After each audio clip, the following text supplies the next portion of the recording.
네, 오늘부터 신명기 1장 말씀이 들어갑니다. 민수기 말씀도 우리에게 큰 감동을 줬고 오늘 이 신명기도 특별하게 더 큰 감동이 있으리라 믿습니다. 이 신명기는 이렇게 생각하면 됩니다. 모세가 죽기 직전에 이스라엘 백성이 가나안을 건너서 요단강을 건너서 가나안 땅을 들어가기 직전에 마지막으로 모든 백성들을 앉혀놓고 설교하는 거예요. 고별 설교. 그러니까 뭐 요즘으로 말하면 말씀 집회, 말씀 사경회 같은 그런 것을 며칠 동안 이렇게 하면서 지금까지 걸어왔던 길부터 회고하고 쭉 우리가 이렇게 걸어왔다. 그리고 앞으로 너희들은 이렇게 가서 가나안 땅에 가서 하나님 나라를 이루어야 된다라는 그런 내용들을, 그러니까 그들이 걸어온 역사에 대해서, 그리고 앞으로 우리가 지켜나가야 할 하나님의 율법, 하나님의 말씀, 이렇게 말씀대로 살아야 된다라는 것들을 강론하고, 그리고 이제 모세가 죽음으로 나아가는 그런 내용까지가 이 신명기에 담겨져 있습니다. 그래서 앞에서도 하나님께서 시내산에서 받은 율법을 기록을 했는데 그 기록된 율법을 다시 한번 강론하면서 약간씩 수정 보완이 되는 내용이 들어가 있어요. 그래서 새로운 하나님의 명령이라고 해서 신명기라고 그렇게 이름을 붙이게 된 겁니다. 신명기 오늘 1장 말씀은 이제 1에서 5절까지는 바로 호렙산에서부터 시작해서 이제 광야의 길을 40년 동안 걸어오게 된 거. 그래서 40년 11월 1일 그가 모압 평지에 요단강 맞은편에 앉아서 이스라엘 백성들에게 이렇게 강론 혹은 설교하는 그런 내용이다라고 소개를 하고 있습니다. 그래서 모압 땅에서 율법을 설명하는 것이다.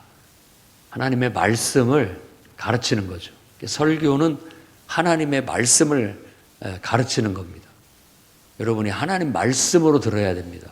그냥 한 목사의 철학이나 사상을 말하는 게 아니고 성경의 말씀, 하나님의 말씀을 가르치는 것이니까 여러분이 인간적으로 사사롭게 해석하고 받아들일 일이 아닙니다. 그 속에 하나님께서 우리에게 하시는 말씀, 하나님을 들어야 되고 하나님을 배워야 되고 하나님을 마주 대해야 됩니다. 그래야 진짜 예배가 되는 것이지 인간적인 마음이나 인간적인 생각으로 하게 된다면 진정한 예배가 온전히 드려질 수가 없게 되겠죠. 그냥 세상의 강연이나 그런 거 똑같은 것밖에 안 되게 될 겁니다. 그래서 늘 하나님 말씀을 들을 때는 하나님을 대면하고 하나님이 나에게 주신 말씀이 무엇인가, 하나님이 나에게 바라는 게 무엇인가, 나를 깨우치시고 가르치시는 게 무엇인가에 집중한다면 여러분들의 영혼은 순수하고 깨어있고 살아있고 또 강건해지고 하나님의 은혜와 축복이 흐르는 통로가 되게 될 것입니다. 자, 6절부터 이제 회고가 들어가는데 일단 호렙산, 그러니까 시내산, 모세가 이스라엘 백성을 이끌고 나올 때 처음 자기가 호렙산, 그 시내산의 한 봉우리를 말하는 겁니다. 호렙이라는 뜻은 민둥산이라는 뜻이에요. 나무가 없는 그런 곳에서 하나님을 자기가 만났잖아요. 불꽃 떨기 나무 가운데. 그곳으로 다시 데리고 와서 하나님의 강한 임재와 함께 거기에서 하나님과 언약을 맺게 되는 거예요. 그러니까 개인의 한 신앙이 어떻게 보면 공동체 전체의 동일한 신앙으로 체험으로 이어지게 되는 거라고 볼 수 있습니다. 거기서 십계명도 받고 또 하나님과 언약도 체결하고 또 뭐 율법과 하나님을 예배할 수 있는 성막에 대한 모든 계시들을 다 받고 난 다음에 거기에서 한 오랫동안 몇 개월 동안 머물고 있다가 이제 하나님의 명령이 떨어집니다. 방향을 돌려서 이제 가나안 땅을 진입해 들어가라 라고 말하는 겁니다. 여기서 언급하고 있는 그 지명들은 바로 그들이 정복해 들어가야 할 가나안 땅을 말하는 거예요. 들어가서 그 땅을 차지해라. 너희 앞에 있다. 가서 차지해라. 이렇게 하나님의 명령이 주어지게 됐다라는 겁니다. 그것이 바로 하나님의 뜻이었죠. 우리도 마찬가지입니다. 우리가 하나님을 믿는 신앙의 세계 속에 쑥 들어가야지 항상 간만 보고 그 앞에서 머뭇거리고 있으면 안 돼요. 그러니까 늘 교육만 받고 실천을 안 하는 것도 마찬가지입니다. 배우기만 했지, 이렇게 해야 되는 줄은 알아. 그런데 그렇게는 못해. 늘 그런 데 머물러 있는 신앙이 있을 수 있어요. 그래서 너무 자기가 도전하려고 하지 않고 또 정말 믿음으로 순종하려고 하지 않고 이렇게 되면 항상 얕은 물가에서 그 은혜의 강물 속에 들어가지를 못하고 두려워서 들어가지를 못하고 얕은 물가에서 그냥 이렇게 머뭇거리고 있는 상태에 있게 되는 거예요. 그래서 교회 안에 믿음을 가지고 나온 믿음을 가지려고 나온 많은 사람들이 천국에 대한 소망도 갖고 또 예수 그리스도를 믿으면 좋겠다라는 생각도 가지고 있지만 하나님께 자기를 맡기지를 못하고 쑥 들어오지를 못해요. 그래서 머뭇거리고 있고 그 안에 하나님의 은혜의 강물 속에서 하나님의 은혜와 능력을 경험할 수 있는 길을 스스로가 결단을 하지 못함으로 나아가지 못하는 경우가 있습니다. 하나님은 항상 약속의 땅이 너희 앞에 있다. 내가 약속한 너에게 주겠다고 한 그 축복의 땅이다. 이제는 들어가라. 들어가라. 이렇게 요구를 하는 거예요. 여러분들도 과감히 여러분의 인생을 하나님께 의탁하고 하나님 나라에 쑥 들어가서 그 은혜와 축복을 누릴 수 있기를 바랍니다. 9절에서부터 18절은 이제 바로 그렇게 들어가기 위해서 조직을 정비한 것에 대한 이야기를 합니다. 홀로 내가 너희의 모든 짐을 질 수가 없다. 이 짐이라는 건 이 공동체를 지도하고 다스리는 일인데 그 일을 괴로운 일, 힘겨운 일, 다투는 일이라고 그렇게 말하고 있어요. 괴로운 일, 힘겨운 일, 다투는 일. 사람 문제를 해결하는 것, 사람의 문제를 해결하는 건 이런 일들입니다. 괴로운 일, 힘겨운 일, 다투는 일. 그러니까 이 사람이 모여서 살다 보면 별의별 일들이 다 일어나잖아요. 별의별 일들이 다 일어나는데 아프기도 하고 다투기도 하고 또 서로 갈등하기도 하고 여러 문제들을 해결을 해야 돼. 지도를 해야 되는 겁니다.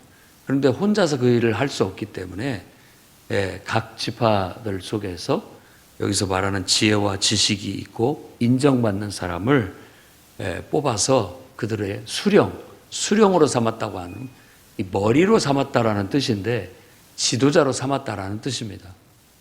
그들의 모든 문제를 듣고 해결해 주는. 그러니까 교회 안에서도 이 교회가 담임 목사가 혼자 다 모든 사람들을 관리할 수가 없죠. 그들의 신앙의 문제를 듣고 상담하고 또 가르치고 해결해 주는 역할을 해야 되는데 일일이 다 모든 사람들을 할 수 없어요. 그러니까 그 중에서도 지혜 있고 지식 있고 우리로 한다면 사도행전 6장으로 한다면 성령 충만하고 또 지혜가 있는 사람을 뽑아서 그들에게 안수해서 안수를 한다는 건 임명을 한다는 뜻이고 위임을 한다는 뜻이에요. 그러니까 안수를 하고 위임을 하는 겁니다. 위임을 받았다라는 것은 담임 목사가 할 일을 그 사람이 대신한다라는 뜻이에요. 그렇게 세워서 본인도 담임 목사의 뜻을 받들어서 함께 똑같이 물론 담임 목회자의 뜻은 곧 하나님의 뜻이니까 하나님의 뜻을 받들어서 이 영혼들을 신앙을 점검하고 바른 신앙으로 자랄 수 있도록 이끌고 영적인 문제를 해결해 주고 하는 역할을 하는 거예요.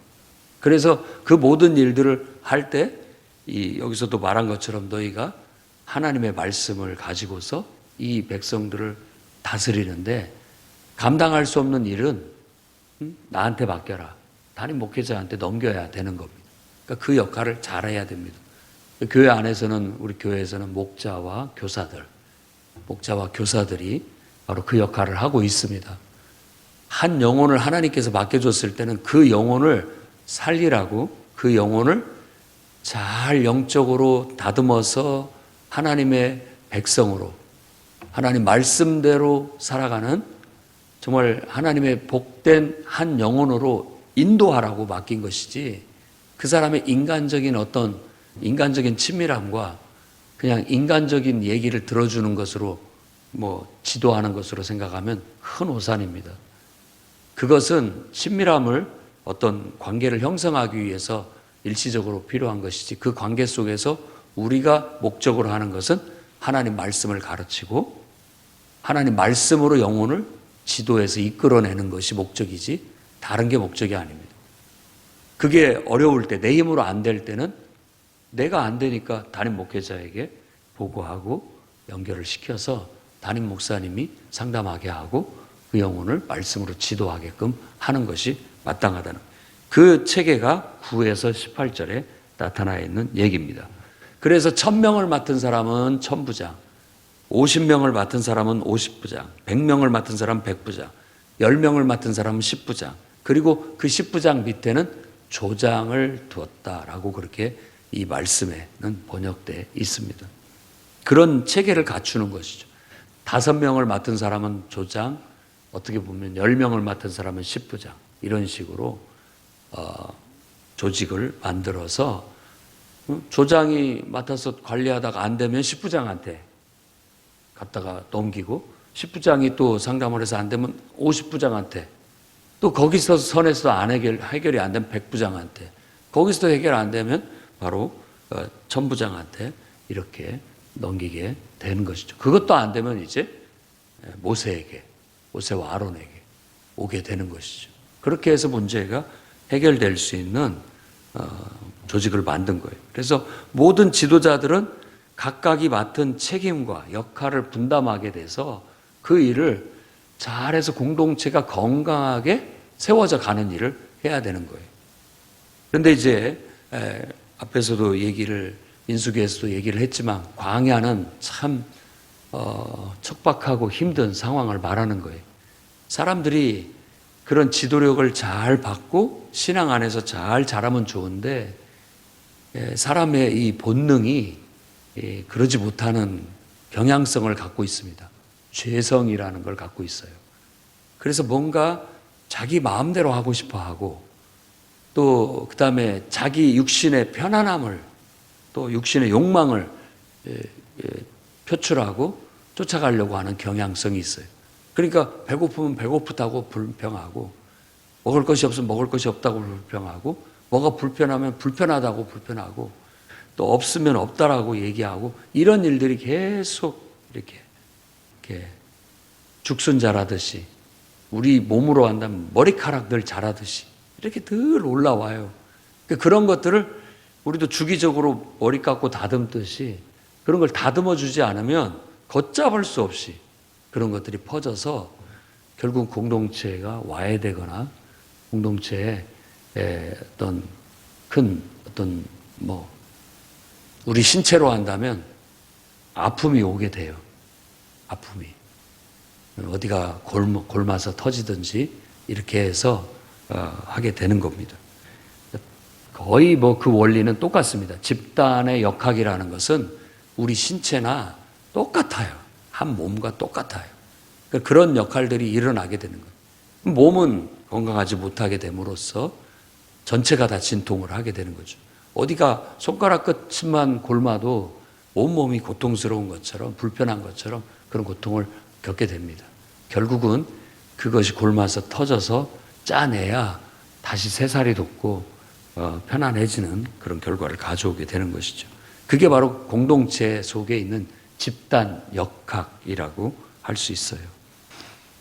그래서 항상 담임 목사나 또 그의 임명을 받은 지도자들은 직분자들은 항상 이 공동체가 영적으로 문제가 없도록 영적으로 하나님 말씀대로 건강하게 모든 사람이 담임 목사부터 또 모든 지도자들이 모범을 보이고 그리고 모든 성도들이 함께 하나님 말씀대로 영적으로 바르게 살아서 영적인 건강함을 일상적으로 유지해 나갈 수 있도록 지도하는 일을 함께 힘써야 되겠습니다. 그래서 어떤 문제가 없도록 모든 책임과 역할을 분담해서 효율적으로 영적으로 이끌어 나가야 된다라는 겁니다. 사람의 낯을 보고 사람을 대해서는 안 되고 또 어떤 외모를 보고서 그걸로 사람을 판단해서도 안 되고 항상 하나님 말씀으로 하나님 말씀 앞에 공정하게 말씀으로 가르치고 말씀으로 지도하고 이끌고 말씀대로 살아가도록 하는 것을 원칙으로 해서 모든 지도력이 발휘되도록 힘써야 되겠습니다. 다음 19절에서 33절 그리고 34절에서 46절까지는 이제 가나안 땅을 정복해 들어가기 위해서 모두가 고무돼 가지고 그러면 일단 정탐꾼을 보내서 우리가 어떻게 작전을 짜서 들어갈지 의논하자 하고 각 지파의 정탐꾼을 뽑아서 들어간 얘기. 그래서 거기에서부터 하나님은 정말 가서 아모리 산지 바로 그 가나안 땅을 들어가게 되면 있게 될 지금으로 말하자면 헤브론 이 아모리 산지 예루살렘 이런 곳이 있는 아모리 산지를 정복해라. 두려워 말라. 주저하지도 마라. 하나님이 그렇게 막 고무해서 보냈는데 그 땅을 정탐하고 와가지고 완전히 분위기가 달라져 버렸어요. 그때는 막 힘을 내서 가서 막 정복하자. 두려워하지 마라. 담대하라. 주저하지 말고 행하라. 막 이런 데 이렇게 막 고무가 되어져 있었는데 그 땅을 정탐하고 돌아와서 10명에 12명이 들어갔는데 정탐하러 10명의 보고가 부정적이었어요. 우리 이 땅을 너무 땅은 좋은데 못 들어간다. 거기에 있는 사람들이 너무 강하기 때문에 우리가 싸운다면 이길 수가 없다. 그런 말을 안고 주저앉아 버리니까 그거 같이 공동체 전체가 그 말에 다 영향을 받아가지고 전부 주저앉아 버린 거예요. 이 말이라는 게 너무 중요합니다. 믿음으로 하는 말이 있고 인간적으로 하는 말이 있어요. 그러니까 뭐 여러분들이 그걸 좋아하든 싫어하든 그게 다릅니다. 우린 믿음으로 사는 사람이에요. 믿음이라는 건 하나님을 신뢰하고 하나님 말씀대로 순종해 나간다라는 거예요. 거기에 초점을 두고 하나님만을 섬기며 하나님 말씀대로 나아가는 게 믿음인 거예요. 그런데 인간의 생각은 인간의 생각인 거예요. 환경을 보고 또 처지를 보고 그것에 대해서 합리적인 생각을 하게 되는 것이죠. 물론 합리적인 이성의 생각과 판단이 나쁘다는 것이 아니에요.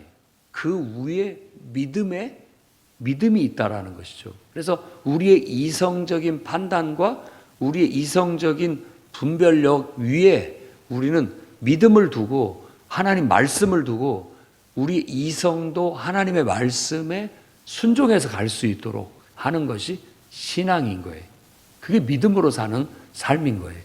그런데 우리가 믿음으로 산다고 하면서 어느 순간 이렇게 믿음을 이렇게 벗겨내 버리고 정말 우리 인간적인 생각을 하는 경우가 많습니다. 은혜를 받았을 때는 안 그런데 그 은혜를 잃어버리게 되면 여지없이 다시 우리 눈이 생겨요. 근데 은혜를 받으면 은혜로 말미암아서 믿음의 눈이 생기고 은혜가 걷어져 버리면 다시 또 우리의 이성의 냉철한 눈만 남아요. 우리의 믿음이 왜곡되고 잘못됐을 때는 이성보다도 못한 믿음이 돼버리겠지만 왜곡됐을 때 이단적으로 빠지고 또 말씀이 왜곡되고 잘못됐을 때는 오히려 이성보다 더 나쁜 패단이 되는 거예요. 그건 역사적으로 증명이 된 바가 있죠. 그러나 바른 믿음을 가지고 하나님 말씀대로 나아가게 된다면 반드시 그 말씀 앞에 우리의 이성은 따라가야 되는 겁니다. 그럴 때는 우리 이성은 인간적으로 두려워하고 인간적으로 생각했을 때 염려가 되지만 믿음이라는 것을 통해서 그걸 극복하고 나아가게 되는 것이죠. 그걸 가졌어야 되는데 결국 그걸 갖지 못하고 실패한 얘기를 얘기하고 있습니다. 오히려 그들은 결국 그 믿음으로 판단하지 못하고 결단하지 못해서 하나님의 명령을 거역하고 되려 하나님을 원망했다라고 그렇게 모세는 설교를 합니다.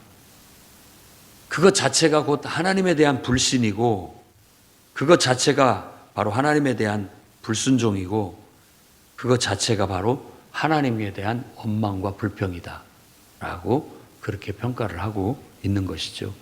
우리의 신앙생활 속에서도 행여라도 우리도 오직 주님께 모든 걸 맡기고 믿음으로 살겠다.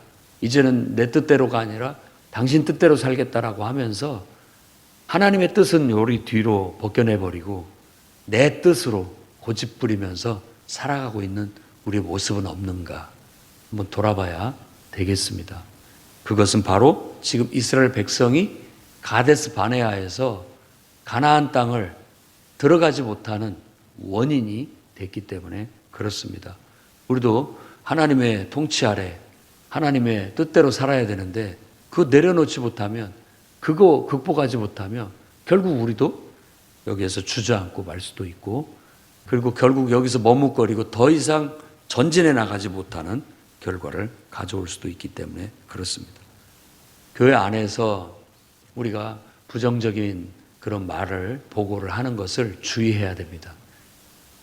그 말이 이성적으로 옳을지 모르지만 하나님 말씀 앞에 그것은 온전치 못한 경우도 있을 수 있습니다.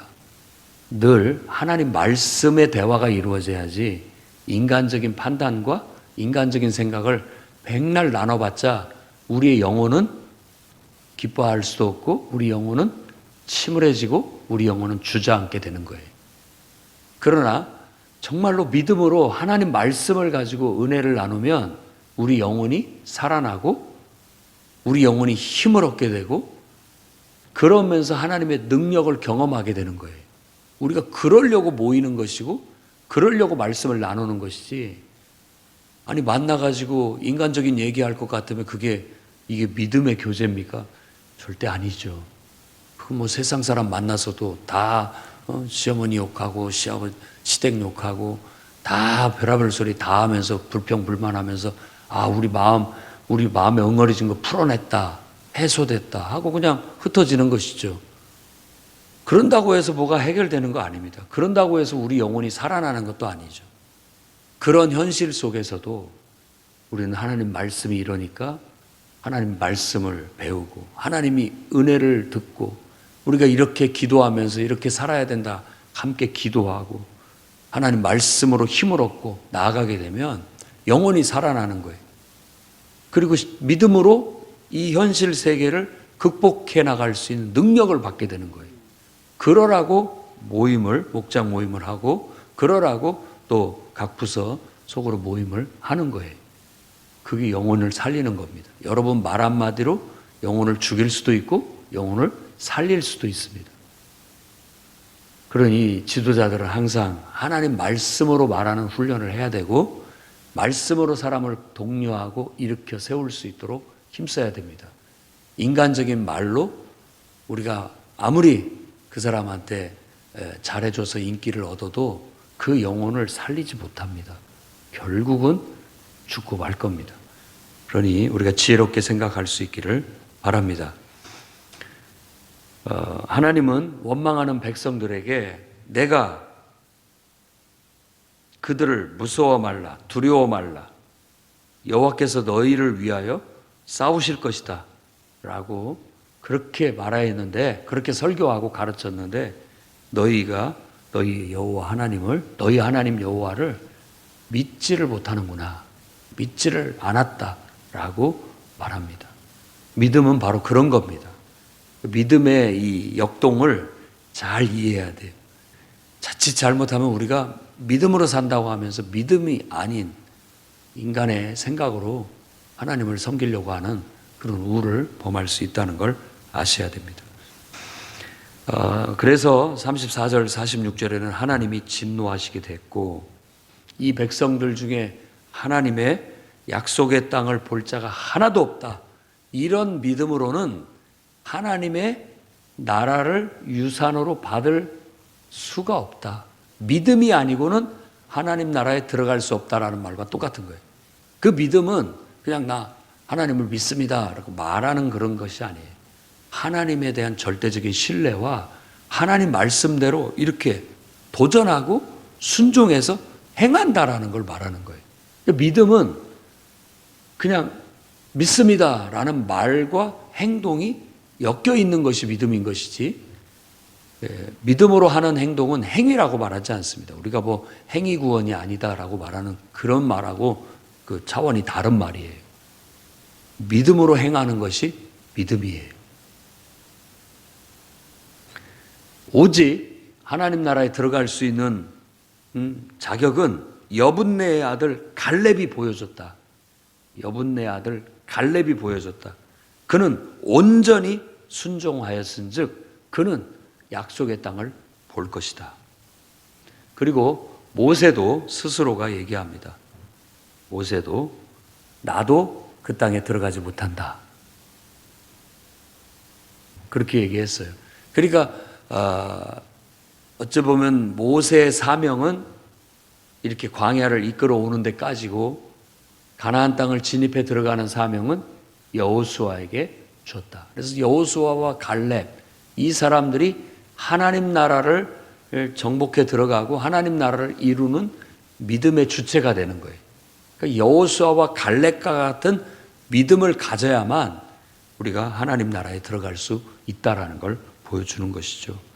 그래서 우리 모두가 그런 믿음을 본받아야 되겠습니다. 이스라엘 백성은 그때 뒤늦은 후회를 하면서 그럼 우리가 가면 되지 않겠느냐고 그때서 또다시 그런 하나님의 말씀을 또다시 거역하는 거예요. 이게 엇박자를 내는 거예요. 엇박자. 하라고 할 때는 안 하고 하지 말라고 할 때는 하려고 하는 우리의 모습을 보여준다고 볼 수 있죠. 정작 해야 될 때는 안 해요. 하지 말아야 되는데 막 하려고 해요. 결국은 그 대패에서 호르마까지 도망치게 되는 그런 것으로 인해서 이스라엘 백성이 하나님께서 자기들과 함께하지 않은 걸로 인해서 통곡한 그런 사건이 나타나 있습니다. 하나님과 함께하지 않으면 우리가 우리 생각으로 아무리 해봤자 이길 수 없어요. 그래서 이 신명기서에서 강조하고 있는 건 우리가 어떻게 하면 하나님과 동행하고 어떻게 하면 하나님 안에서 뭔가를 성취할 수 있고 승리할 수 있고 축복을 받을 수 있느냐 그 길을 가르치고 있는 거예요. 어떤 면에서 부정적으로는 실패한 이야기 그리고 성공한 이야기를 통해서 어떻게 해야 우리가 믿음으로 하나님과 동행할 수 있고 어떻게 하면 우리가 우리의 인생을 성취할 수 있고 하나님의 은혜와 축복 속에 살아갈 수 있는지를 보여주는 겁니다. 저는 여러분 모두가 다 하나님을 믿기로 작정했으니까 하나님을 믿는 믿음 안에서 다 하나님과 동행하면서 놀라운 하나님의 축복을 경험하고 놀라운 인생의 승리를 경험하는 그런 모든 그런 성도들이 되시기를 바랍니다. 그 길로 나아가시기를 주의 이름으로 축원합니다. 기도하겠습니다. 거룩하신 주님, 우리 인생을 하나님을 섬기기로 작정했습니다. 하나님 말씀대로만 순종해 나가기로 결단하였습니다. 방향을 똑바로 잡고 온전히 순종하여 나아가는 갈렙처럼 우리도 온전한 순종으로 진정으로 하나님의 은혜와 축복을 경험하는 영적인 믿음의 삶을 온전히 이뤄낼 수 있도록 역사하여 주시옵소서. 예수님 이름으로 기도합니다. 아멘.